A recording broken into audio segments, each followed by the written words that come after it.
kag Bisaya Tagalog no sa pangutanan niya. Kasabot man pero di kayo, di ko kamao mo istorya sa Tagalog. Istorya lang ako lang. Sa akin lang po yung ako Ay, na po sa akin lang po. Ano po yung sinabi nyo dun sa asawa nyo bago siya magpalaot dahil nga nawala na yung anak nyo sa pangingisla sa inyo? akong giingnan to akong asawa, akong bana nga kay ang iyang palayaw noy man kunoy ayaw na lang og laod kay gulang-gulang na baya ka. Ay uganhi ko rin magpuyo sa balay, wa ko'y mahimo. May daw kuno dito sa laod kay maka kuha siya ng isda o makasidlain po siya na say ka palit mo bugas na yung gingon. Ikaw, kung gusto ka na ikaw ang kuan kay ikaw may mulawd. Di akong gianaan. Kay iyang mga anak nagtawag nga di na gusto sila nga ako mga anak mulawd ilang papa. Iya mang yung pagkuan dyan nga mulawd siya. Nga di ko ako mahimo. Hindi siya mapigilan. So ang sinabi niya yung asawa niya na huwag ka lang pumalaot kasi matanda ka na. Sabi ng asawa niya wala na akong magawin dito.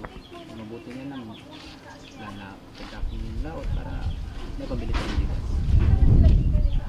Yung asawa niyo po, ano po bang ibang alam niyang gawin or ano na po bang Ibang gagawin niya yung niyog ng kuha ng tuba na mananggot god. Mananggiti niya kay wala na may lubi. Laod na lang siya kay aron nami pamalit og bugas. Na yung among pangabuhi diri sa Binsan. ano po yung naramdaman niyo nung nawala yung unang pagkawala niyo dun sa anak niyo po na ganun din yung anak buhay? Kuan ko yun na hilak.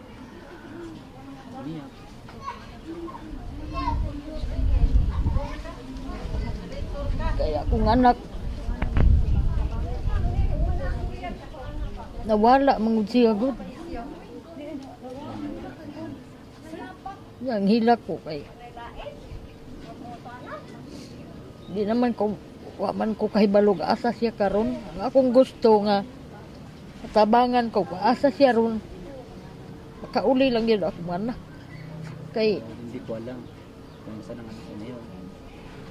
Sana makauwi na siya. Oo.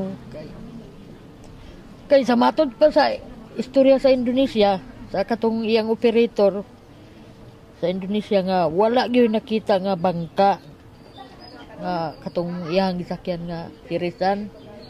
Hasta tong mga pasol niya wala man gyud nakita. Yung mga nagduda jud ko nga kung asa siya nakadangop nga mga isla. Kung asa siya karon, magkuan lang gyud ako. Aron mahibalaan gyud ako nga asa siya ron ba. Mao na akong kung gisay makatabang nako. Bakit po kinakailangan nung niya yung anak niyo po tsaka yung asawa niyo na kailangan pong pumalaot pa po dun sa border, dun sa Indonesia, dun sa laot doon, imbis na dito na lang sa sentro po? Ay kay minus manggod sa sentro gud. Gamay na mga ragwa kay isda. Dito sa Indonesia, nagdali gud sila makakuha og isda. Dito sa Indonesia, diri sa sentro wala naman. Minus dili nila ka kuha og isda. Dati po, kasi ang tagal ng mga isda ng asawa niyo, dati po nakakaisda po ba siya sa sentro? Ay sa una, sa sentro na sila managat. Sa una, dula pa man to sa Indonesia. Makakuha man. Dati? Oo. Anong taon po yung mga? Atong 1978, ana. Meron pa pong isda doon? Oo. Magkano po kaya yung kinikita niya doon noon? Maka kuan mi na ay dato pamanto sa una. Bahinan siya og kuan nga ay 4,000. Ana di makaprihas mulaod wa ko'y kuha. Ana Ilang araw po yung 4,000 na yun? kuat nang tag sa ka bulan. Isang buwan. Oh, isang buwan. Ngayon po, sa sentro, wala na. Wala na sa sentro. Mao nang dito sila dagan sa Indonesia. Pero wa pa gani sila kasulod sa Indonesia, gidakop na sila. Ana. Ano nga? Nga ako lang ma'am nga.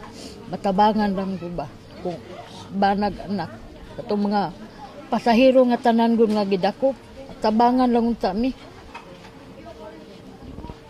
Mao naman na among di ko makauli ra gyud ang among pamilya ba. Kauli. Ngayon kung naririnig po yun ng gobyerno o ng mga makakagawa ng paraan yun, kayo po ngayon, ano po yung panawagan niyo sa kanila? Ang panawagan ko sa gobyerno nga kuan lang siya, tabang lang sa mua. Pasalamat ko. Kung iya mi tabangan nga katong nadakpan labi na tong nangamising, asam sila karon. Matud man gud sa istorya ma'am nga daghan daw isla sa Indonesia muna kung pagtuo nga basig tuwa siya nadagsa gud ang kuwanan. Na dito. Ngayon kung naririnig po kayo ng asawa niyo po, ano po yung gusto niyong sabihin po sa kanya para po maging kampante po yun? Ang ako lang ikasulti sa kumbana nga magamping lang siya sa ang lawas kay kuan man gud to ma'am kaning rayumaho na gud. Oh. Magamping lang po. Nang gusto ko nga makauli na lang siya diri. Hindi. Ngayon po, pagkatapos ng nangyari, no, pag nakauwi po siya at naayos nga po yung pagbalik nila, tingin niyo po yung asawa niyo pagbalik, lalaot pa rin? Hindi ko alam. Papayagan niyo po ba siya? Hindi. Hindi na. Pero yung dating pagpipilit po niya, ano po yung naging dahilan po? Ang ingon sa iyang istorya, maulagi na iyang istorya nga wala gid daw kuno mi ipalit og bugas kung dili daw siya mulaod.